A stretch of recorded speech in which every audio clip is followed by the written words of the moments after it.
আলাইকুম।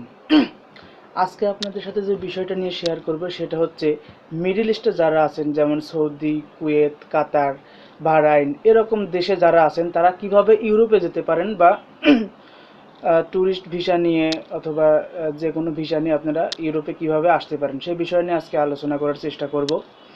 তো বিষয় হচ্ছে, আলোচনা যেভাবে করব সেই জন্য আপনাদের অবশ্যই সময় দিতে হবে। আপনারা ভিডিও পুরা যদি না দেখেন তাহলে কিন্তু বুঝতে পারবেন না যে আসলে আমি কি বললাম, কারণ এরকম অনেকবার হয়েছে যে আমার অনেক ভিডিওতে আমি ডিটেলস বলছি, তারপরেও বিভিন্ন কমেন্টস আসে যে ভাই এটা কী করবে, এটা কী করবো। আসলে এই জন্যে আমি বলছি আমাকে একটু সময় দেন, সময় দিয়ে দেখেন তাহলে হয়তো পুরাটা বুঝতে পারবেন।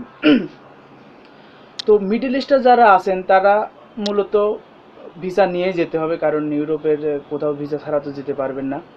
তবে সব থেকে সহজ যেটা হয় সেটা হচ্ছে তুরস্ক। আপনারা মিডল ইস্ট থেকে তুরস্ক যেতে পারেন, তুরস্ক থেকে ওখান থেকে গ্রিস হয়ে অ্যাভেলেবেল এরকম ইউরোপে আসছে, এরকম সংখ্যা কম নয় কিন্তু প্রচুর পরিমাণে যারা এরকম মিডল ইস্ট থেকেই আসছে। তো আসলে ভিসাটা আপনারা কিভাবে পাবেন, তুরস্কের কথাই বলি। কারণ আপনি যদি ইউরোপের কোনো সেনজিন ভিসা চান প্রথমেই, তাহলে কিন্তু আপনাকে দিবে না। কারণ আপনার দিবে যাদের ইয়ে আছে, ট্রাভেল হিস্টোরি ভালো আছে, যেমন তাদের আশেপাশের যে দেশগুলো ঘোরা আছে বা 8 থেকে 10টা মিনিমাম দেশ ঘোরা আছে, এরকম দেশ যদি ঘোরা থাকে তাহলে তাকে দিবে। কিন্তু যার কোনো দেশ ঘোরা নাই, কিছু নাই, তাহলে তাকে কিভাবে দিবে? এবং ভিসা নিয়ে ইউরোপের কোনো স্যাংশন ভিসা নিতে হলে অবশ্যই তার ব্যাঙ্ক স্টেটমেন্ট লাগবে, তার কোম্পানি থেকে এনওসি, নো অবজেকশন লেটার লাগবে, হলিডে লেটার লাগবে, মানে অনেক কিছু দরকার হয়। যার কারণেই তুরস্কের ভিসাটা একটু ইজিলি পাওয়া যায়, একটু সহজেই দেয় আর কি। তো সেক্ষেত্রে আপনারা কি করতে পারেন, আপনারা যারা যে কোম্পানিতেই আছেন তারা প্রথমে কি করবেন, কোম্পানির সাথে যোগাযোগ করবেন যে আমার পাসপোর্টটা দরকার, কারণ আপনাদের পাসপোর্ট তো আবার কোম্পানির কাছেই থাকে। সেক্ষেত্রে কোম্পানির কাছ থেকে আপনারা পাসপোর্ট প্রথমে নেবেন। পাসপোর্ট নেওয়ার পরে ওখান থেকে একটা NOC letter, no objection letter নেবেন যে আপনি ঘুরতে যেতে চান তুরস্ক, সেক্ষেত্রে তার কোম্পানির কোনো সমস্যা নাই বা কোম্পানি আপনাকে ছুটি দিয়েছে এরকম কথা বলে এরকম একটা এনওসি নিতে হবে। এবং আরেকটা নিতে হবে হলিডে লেটার। হলিডে লেটার নেওয়ার পরে আরেকটা কিন্তু করতে হবে, সেটা হচ্ছে ব্যাঙ্ক স্টেটমেন্ট। ব্যাঙ্ক স্টেটমেন্ট কিন্তু লাগবেই তুরস্ক যদি আপনি ভিসা, আপনি নিজে ভিসা করে যান, তাহলে সেক্ষেত্রে ব্যাঙ্ক স্টেটমেন্ট লাগবে। মিনিমাম 5 থেকে 6 লাখ টাকার ব্যাঙ্ক স্টেটমেন্ট লাগবে। তারপরে আপনি হোটেল বুকিং দিবেন, হোটেল বুকিং দিয়ে তারপরে air ticket up and down, air ticket booking দিবেন। বুকিং দিয়ে পেপারসগুলো নিয়ে আপনি অ্যাম্বাসিতে সাবমিট করবেন। অ্যাম্বাসি থেকে কথা বলে আপনাকে ভিসা নিতে হবে। কথা বলে যদি তারা স্যাটিসফাই হয় তাহলে আপনাকে ভিসা দিবে, না হলে তো আপনি ভিসা পাবেন না। তো এই হচ্ছে রেগুলার যে ভিসাগুলো হয় আর কি, রেগুলার কথা। আর আরেকটা বিষয় হচ্ছে, এই জাতীয় ছাড়াও আমি বাংলাদেশের বেশ কিছু এজেন্সির সাথে কথা বলেছি, এরা ভিসা বাংলাদেশ থেকেই করে দেয়। অন অ্যারাইভাল ভিসা বা যে কোনো ভিসা এরা করে দেয়, ভিসা করে দিয়ে আপনাকে তুরস্ক এয়ারপোর্ট থেকে বের করে নেয়। এরকম আমি বেশ কিছু এজেন্সির সাথে কথা বলেছি। এবং আমি তো জার্মানিতে থাকি, তো এরকম আমার আশেপাশে বেশ কিছু আসছে, জার্মানিতেও আছে, ইটালিতে আছে, ফ্রান্সে আছে। আমি তাদের সাথেও কথা বলেছি। মূলত তুরস্ক এয়ারপোর্ট থেকে বের হওয়া যায় নাকি ইজিলি, যেটা হচ্ছে, অ্যাভেলেবেল হচ্ছে। তো সেক্ষেত্রে বেরো হতে গেলেও কিন্তু আপনাকে ভিসা লাগবে, ভিসা ছাড়া তো আপনি বের হতে পারবেন না। এরকম বহুত এজেন্সি আছে বাংলাদেশে যে আপনি অ্যাডভান্স টাকা দেন, ফ্লাই করার আগে দেন 1-1.5 লাখ টাকা, ফ্লাই করার পরে হয়তো আপনার বাংলাদেশ এয়ারপোর্ট, আপনি হয়তো 2 লাখ টাকা দিলেন ফ্লাই করার আগে, বাংলাদেশ এয়ারপোর্ট হয়তো কন্ট্যাক্ট করলো 20-30 হাজার টাকা, কন্ট্যাক্ট করে আপনাকে ছেড়ে দিল, আপনি ওখানে বেরোতে পারলেন না, আপনার ব্যাক আসলেন, তখন কিন্তু এই টাকাগুলো মার। অতএব এই কাজটা করা যাবে না, এই কাজটা করা যাবে না। কারণ অ্যাডভান্স দিয়ে কারোর সাথে কাজ করে, আসলে আমি তো সবগুলো ভিডিওতেই আমি এই কথাগুলোই বলে থাকি যে অ্যাডভান্স দিয়ে কোনো কাজ করা আসলে ঠিক না। কারণ এটা আপনাদেরই লস থাকে বেশি। যদি কোনো বাই চান্স কোনো কারণে ব্যাক আসেন তাহলে এটা কিন্তু পুরাটাই লস থাকে, তখন ওই টাকাটা চাওয়ারও কোনো ইয়ে থাকে না, যেহেতু আপনি ফ্লাই করেছেন।